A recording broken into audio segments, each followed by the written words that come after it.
Rack number 6 here. It is now time to get over the finishing line. Most top players will tell you that the hardest racks to win are the first ones and the last ones. Nice break here. Losing a bit of control, but I got successful. 6 successful break in a row. Cue ball getting away a little bit here. This was probably the wildest break that I've had so far. But I was successful.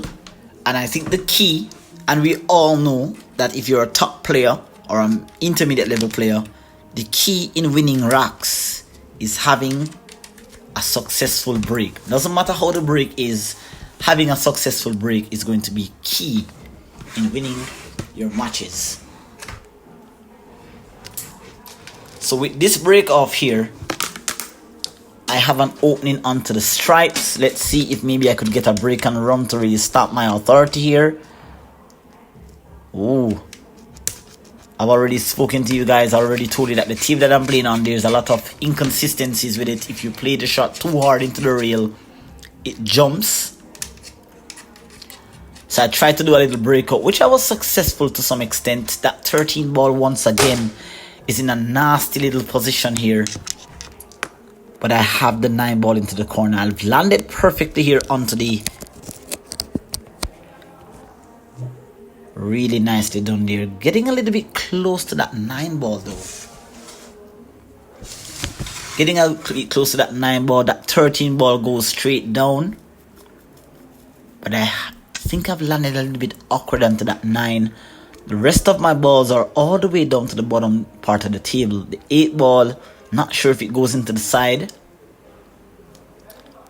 So I need to play perfect position onto this 11 ball here.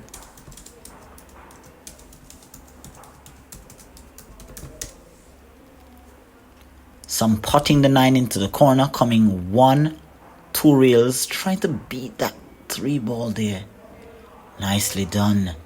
A friendly little nudge there onto that 3 ball has landed me perfectly on the 11.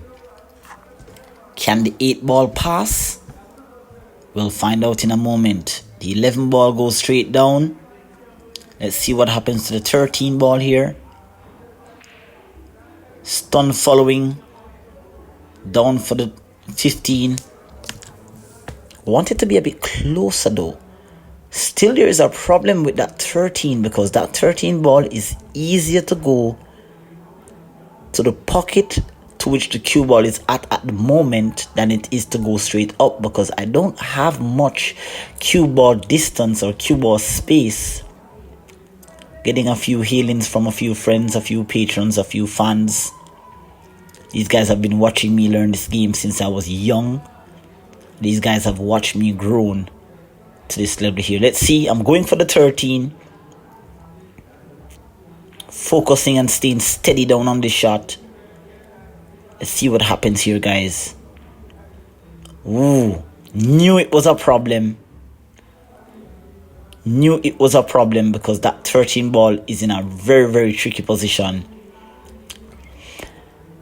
So Jennar is now having an opportunity to come back to the table. I think he's on his phone. Usually that's a little bit of a distraction, but I guess, as I said, guys, the culture of our game that we play really always tends, you'll probably see some things that you're not going to see anywhere else, like players playing a match or being on their phones.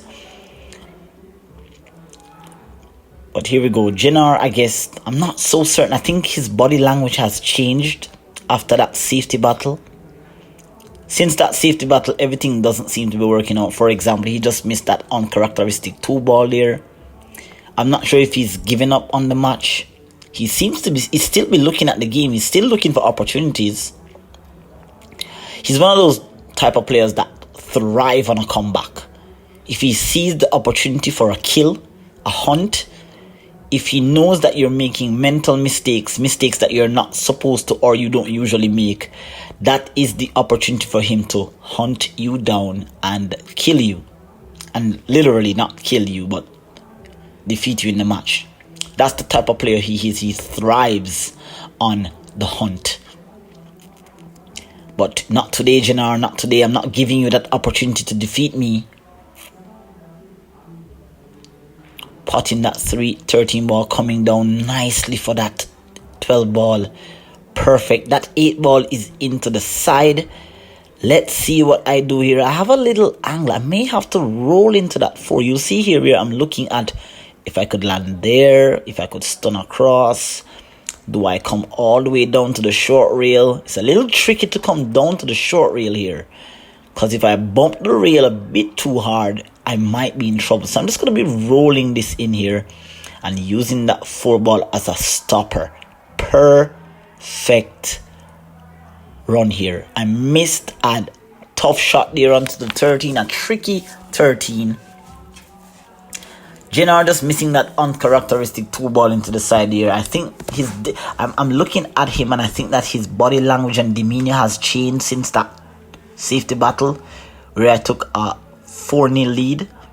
And from there, I think Jennar really hasn't gotten to the table much. And when he's gotten to the table, it has always been for him to sing. So I really think that this match was a great one.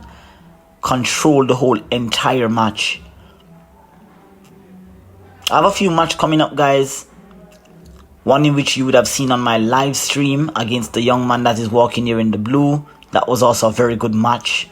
I was obliterated in that match. So look out for that one, guys. If you're enjoying this particular one here, hit the like button. The 8 ball goes into the side for a 6-0 lead in a race to 7.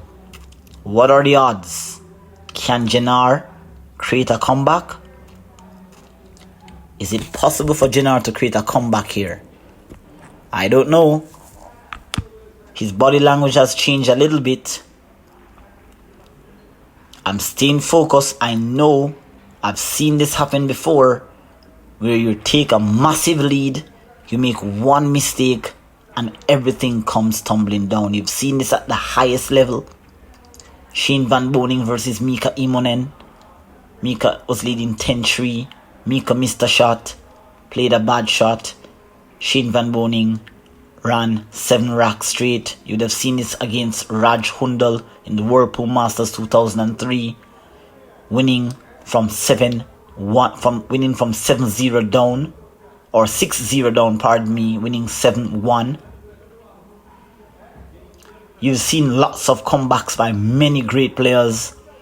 So I know, with my experience, I know that I still have to play this final rack like I have always played the other ones. Focus, get a good break, plan the rack, really take control,